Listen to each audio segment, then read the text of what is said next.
નમસ્કાર વિદ્યાર્થી મિત્રો, હું જિગીશા પટેલ. યુટ્યુબ ચેનલમાં આપ સૌનું હાર્દિક સ્વાગત છે. આજે આપણે ધોરણ 11 સંસ્કૃત પાઠ 2 વિના વૃક્ષમ ગૃહમ શૂન્યમ એટલે કે વૃક્ષ વગર ઘર શૂન્ય છે આ પાઠ વિશે સમજીશું. મહર્ષિ વેદવ્યાસ રચિત મહાભારતમાં 18 પર્વ છે. આ 18 પર્વ વિશે જોઈએ તો આદિ પર્વ, સભા પર્વ, વન પર્વ એટલે કે અરણ્ય પર્વ જંગલ વિશે, વિરાટ પર્વ, ઉદ્યોગ પર્વ, ભીષ્મ પર્વ, દ્રોણ પર્વ, કર્ણ પર્વ, શલ્ય પર્વ, સૌપ્તિક પર્વ, સ્ત્રી પર્વ, શાંતિ પર્વ, અનુશાસન પર્વ, અશ્વમેઘ પર્વ, આશ્રમવાસી પર્વ, મૌસલ પર્વ, મહાપ્રસ્થાનિક પર્વ અને સ્વર્ગારોહણ પર્વ. આમ મહાભારતમાં 18 પર્વ છે, 18 પુરાણો છે. આ ઉપરાંત 18 પર્વ ઉપરાંત મહાભારતનો હરિવંશ નામનો એક પ્રશિષ્ટ વિભાગ પણ છે, જેમાં 16,000 શ્લોકો છે. મહાભારતની રચના મહર્ષિ વેદવ્યાસે કરી. આ મહર્ષિ વેદવ્યાસનું પૂરું નામ કૃષ્ણદ્વૈપાયન વેદવ્યાસ. તેમના શ્યામ વર્ણને લીધે કૃષ્ણ અને તેઓ એક દ્વીપ પર જન્મેલા હોવાથી દ્વૈપાયન કહેવાયા. એટલે તેમણે વેદોને વ્યવસ્થિત કર્યા એટલે વેદવ્યાસ કહેવાયા. આમ તો મહાભારતનું કદ ખૂબ નાનું હતું, પણ તેમાં વિતતા એ અનેક અંશો ઉમેરાયા અને વિશાળકાય ગ્રંથનું રૂપ પ્રાપ્ત થયું. અને આ મહાભારત 18 પર્વોમાં વહેંચાયેલી છે. 18 પુરાણ છે, 1,00,000 શ્લોકો છે. તેમાંના શાંતિ પર્વના અધ્યાય 184માં ભારદ્વાજ અને ભૃગુનો સંવાદ આવેલો છે. આ સંવાદમાંથી કેટલાક પદ્યોને પસંદ કરીને અહીં મૂકવામાં આવ્યા છે. એ પદ્યોમાં પ્રસ્તુત વિષયવસ્તુનો ઉપસંહાર કરવા માટે છેલ્લે સંપાદિત પદ્યો પણ મૂક્યા છે અને અંતે સંસ્કૃત સુભાષિત તરીકે જાણીતો એક અન્ય શ્લોક પણ મૂક્યો છે. મહાભારત એક પ્રકારે તો જ્ઞાનકોશ છે. તેમાં જુદા જુદા સંદર્ભે જુદા જુદા વિષયોનો સમાવેશ કરવામાં આવ્યો છે. શાંતિ પર્વમાં આવતા ભારદ્વાજ અને ભૃગુના સંવાદમાં મુખ્યત્વે તો પંચ મહાભૂતોના ગુણોનું વિસ્તારપૂર્વક વર્ણન કરેલું છે. રામાયણ એક કૌટુંબિક સ્નેહભાવનાના આદર્શોને વ્યક્ત કરે છે, જ્યારે મહાભારત કૌટુંબિક કલહ એટલે ઝઘડો મનુષ્યના સમગ્ર જીવનને કેવી રીતે પાયમાલ કરી નાખે છે તેવું દર્શાવે છે. મહાભારતમાં ધૃતરાષ્ટ્ર, દુર્યોધન, શકુની, યુધિષ્ઠિર, ભીમ, અર્જુન, દ્રૌપદી વગેરે પાત્રો તો પ્રત્યેક કુટુંબમાં આજે પણ જોવા મળે છે. ખરેખર ભારતીય સંસ્કૃતિના વિવિધ પાસાનું સાચું પ્રતિબિંબ પાડતું આ મહાકાવ્ય એક અપ્રિતમ અને અનન્ય છે. મહાભારતમાં શાંતિ પર્વના અધ્યાય 184માં આ ભારદ્વાજ અને ભૃગુનો સંવાદ આપણને જોવા મળે છે. તેમાંથી કેટલાક શ્લોકો અહીંયા લીધેલા છે. આ સંવાદમાં મુખ્યત્વે પંચમહાભૂતોના ગુણોનું વિસ્તારપૂર્વક વર્ણન કરેલું છે. આ વર્ણન દરમિયાન વૃક્ષમાં જીવ છે કે નહીં એવો પ્રશ્ન ભારદ્વાજ ભૃગુને પૂછે છે. આ પ્રશ્નના ઉત્તરમાં ભૃગુ ઋષિએ જે કહ્યું છે તે બહુ જ મહત્વનું છે. ભૃગુના એ કથનમાં સ્પષ્ટ રીતે વૃક્ષમાં જીવ હોવાની વાત કરવામાં આવી છે. એ સાથે આ વાતની ખાતરી કરવા માટેના જે તર્ક આપ્યા છે તેમનું પરીક્ષણ કોઈ પણ જાતની ભૌતિક પ્રક્રિયા કર્યા વગર સૌ કોઈ કરી શકે એમ છે. ભૃગુના આ તર્કો માનવીય શરીર અને તેમાં ચાલી રહેલા પ્રક્રિયાની વિશેષતઃ જ્ઞાનેન્દ્રિયોની આસપાસ ફરે છે. માણસ જેમ પોતાની જુદી જુદી ઇન્દ્રિયોથી જુદા જુદા પ્રકારના જ્ઞાન મેળવી લે છે અને તે જ્ઞાન મુજબ વર્તન કરે છે, તેમ વૃક્ષ પણ કરે છે. આ વાત કહીને ભૃગુએ વૃક્ષમાં ચૈતન્ય જીવ હોવાની માન્યતાને પ્રસ્થાપિત કરી આપે છે. અહીં જે પદ્ય છે, શ્લોકો છે, તે બધા અનુષ્ટુપ છંદમાં છે. શ્લોક આપણે જોઈશું. વલ્લી વેષ્ટયતે વૃક્ષમ સર્વતશ્ચૈવ ગચ્છતિ ન હિ દૃષ્ટેશ્ચ માર્ગોસ્તિ તસ્માત પશ્યન્તિ પાદપઃ. વલ્લી, વલ્લીનો અર્થ થાય વેલ, એને લતા પણ કહેવાય, વલ્લરી પણ કહેવાય. વેષ્ટયતે એટલે વીંટળાય છે. કોઈ વૃક્ષ હોય તો એ વૃક્ષને વીંટળાય. વૃક્ષમ એટલે વૃક્ષને.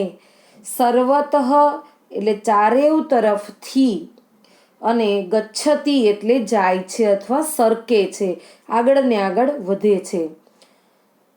ન એટલે નથી, હિ એટલે ખરેખર, દૃષ્ટેશ્ચ અદૃષ્ટે એટલે દ્રષ્ટિ ન હોવા છતાં.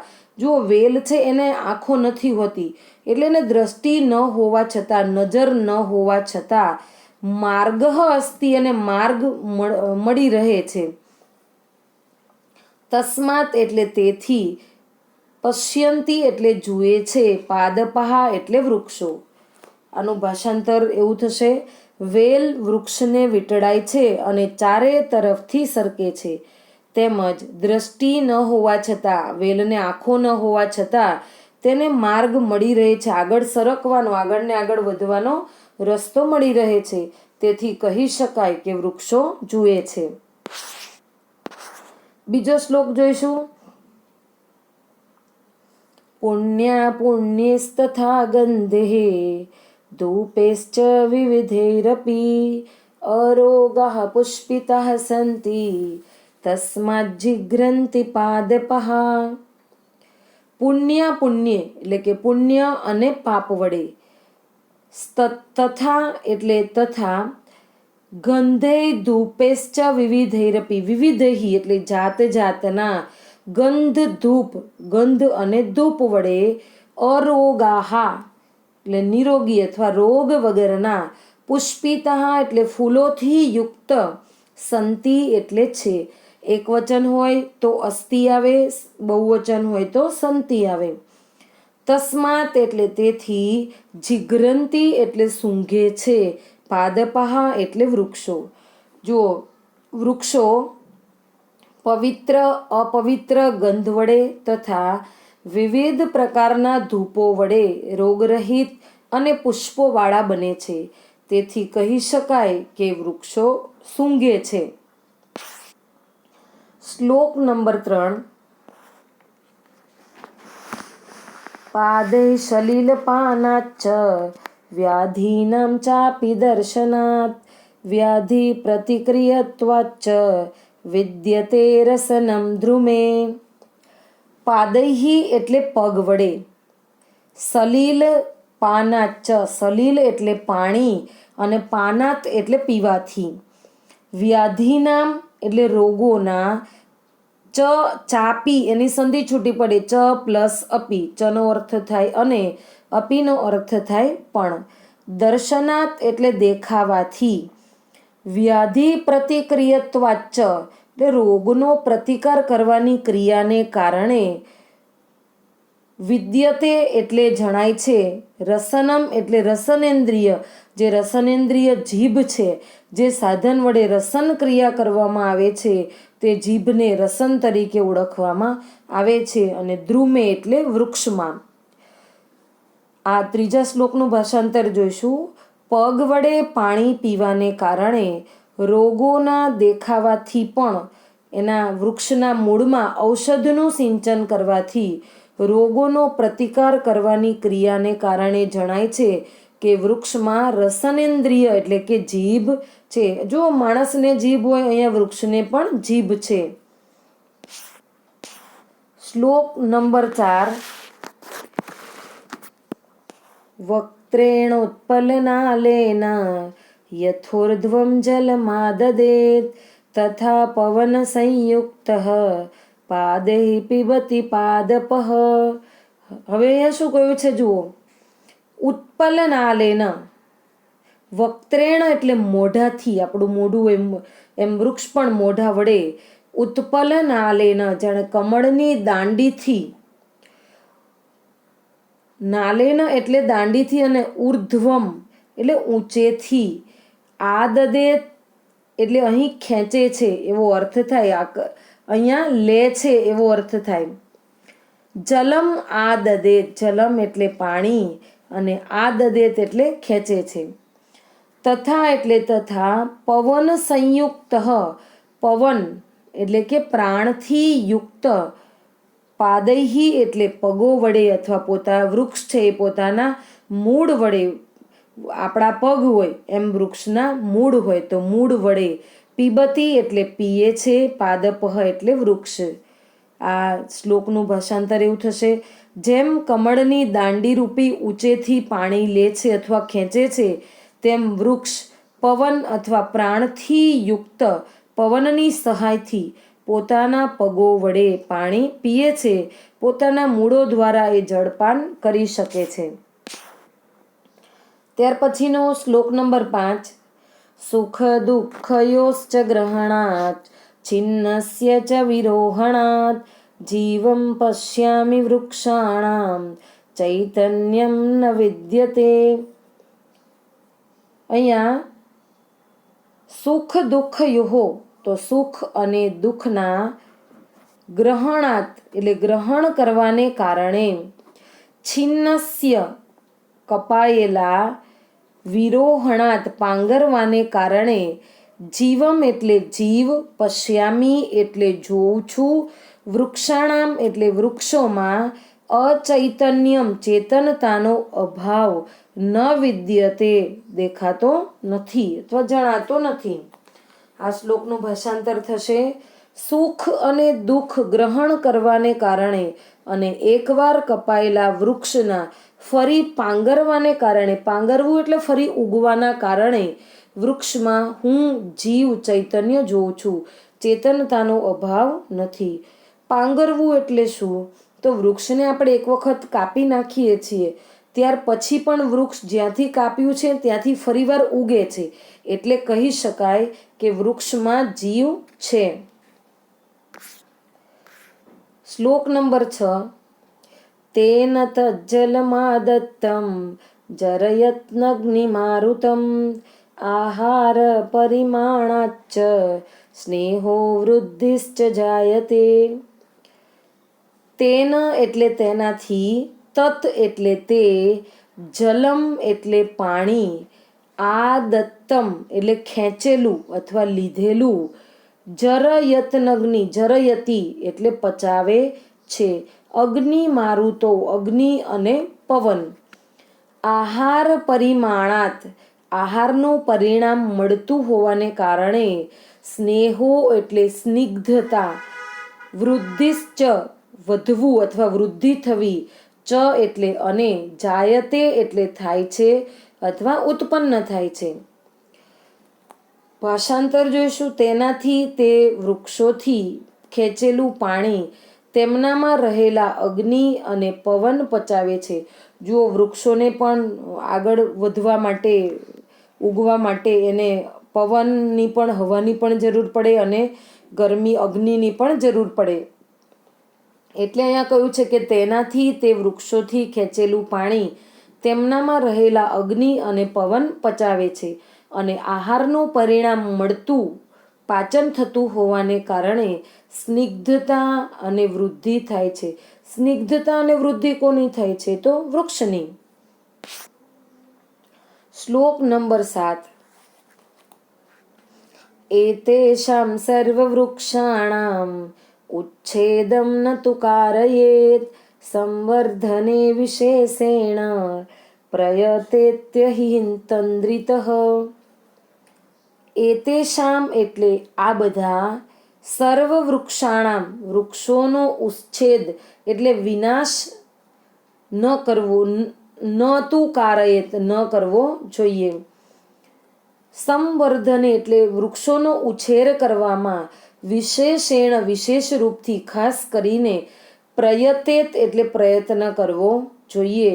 હિ તંદ્રિતઃ એટલે જાગતો રહેનાર અથવા જાગતો રહીને એવા પુરુષે વૃક્ષોને ઉછેર કરવામાં આપણે પ્રયત્ન કરવો જોઈએ. વૃક્ષોનો ઉછેર કરવામાં આપણે ખાસ કરીને મનુષ્યએ ખૂબ જાગ્રત રહેવું જોઈએ, કારણ કે વૃક્ષો આપણા સુખ સગવડ માટે વૃક્ષોનો આપણે વિનાશ કરી દઈએ છીએ અને આપણે સુખ સાધનની સગવડતા માટે આ વૃક્ષો એને કાપી તો નાખીએ છીએ પણ ફરી પાછા એને ઉગાડતા નથી.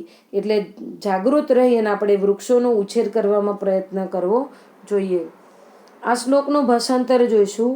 આ બધા વૃક્ષોનો ઉચ્છેદ વિનાશ ન કરાવવો, ખાસ કરીને જાગ્રત રહીને વૃક્ષોને ઉછેરવામાં પ્રયત્ન કરવો જોઈએ.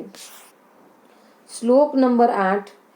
યથા વૃક્ષઃ તથા પુત્રઃ સદા શ્રેયસ્કરાવુભૌ વિના વૃક્ષમ ગૃહમ શૂન્યમ પુત્રહીનમ કુલમ તથા.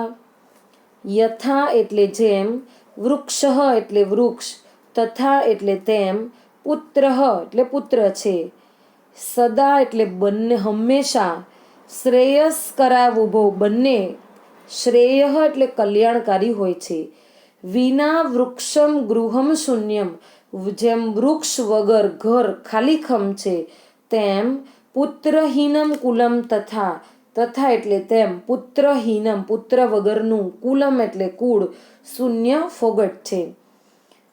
જેમ વૃક્ષ તેમ પુત્ર છે, બંને હંમેશા કલ્યાણકારી હોય છે. બંને એટલે કોણ? વૃક્ષ અને પુત્ર બંને કલ્યાણકારી છે. જેમ વૃક્ષ આપણને બધું જ આપે છે, તેવી જ રીતે પુત્ર પણ આપણને આપણી બધી જ જરૂરિયાતો પૂરી કરે છે. જેમ વૃક્ષ છે, વૃક્ષને પુત્રની સાથે સરખામણી કરી છે. જુઓ કે બંને હંમેશા કલ્યાણકારી છે. જેમ વૃક્ષ વિના ઘર શૂન્ય ખાલીખમ છે, તેમ પુત્ર વગરનું કુળ પણ શૂન્ય ફોગટ છે. શ્લોક નંબર 9. એકેનાપી સુવૃક્ષેણ પુષ્પિતેન સુગંધિના વાસિતં વૈ વનમ સર્વં સુપુત્રેણ કુલમ યથા. એકેનાપી એટલે કે એકાદ વડે પણ, સુવૃક્ષેણ સારા ખીલેલા સારા વૃક્ષ વડે, પુષ્પિતેન એટલે સુગંધીદાર, પુષ્પિતેન એટલે ફૂલો વડે, સુગંધીના એટલે સુગંધીદાર, વાસિતમ સુવાસિત બનેલું, મહેકી ઉઠેલું, વૈ એટલે ખરેખર. આ વૈનો કોઈ અર્થ હોતો નથી, પણ અહીંયા એક નિપાત તરીકે આપેલો છે. વૈનો અર્થ ખરેખર પણ એવો થાય. વનમ એટલે વન, સર્વમ એટલે બધું આખું, સુપુત્રેણ સારા સદ્ગુણી પુત્ર વડે, કુલમ એટલે કુળ શોભે છે. ભાષાંતર જોઈએ તો જેમ એકાદ ખીલેલા સુગંધીદાર સારા વૃક્ષ વડે આખું વન મહેકી ઉઠે છે. વનમાં જુઓ ઘણા બધા વૃક્ષો હશે, પણ એકાદ ખીલેલું સુગંધવાળું સારું વૃક્ષ હોય તો એને જ બધા જુઓ, એનાથી આખું વન મહેકી ઉઠે છે. તેમ પુત્ર તો હોય, પણ સારો સદ્ગુણી પુત્ર હોય તો તેના વડે આખું કુળ શોભે છે. વિદ્યાર્થી મિત્રો, પાઠ 2 શ્લોક, શબ્દાર્થ અને ભાષાંતર તમારે તમારી નોટબુકમાં લખવાનું છે. અસ્તુ.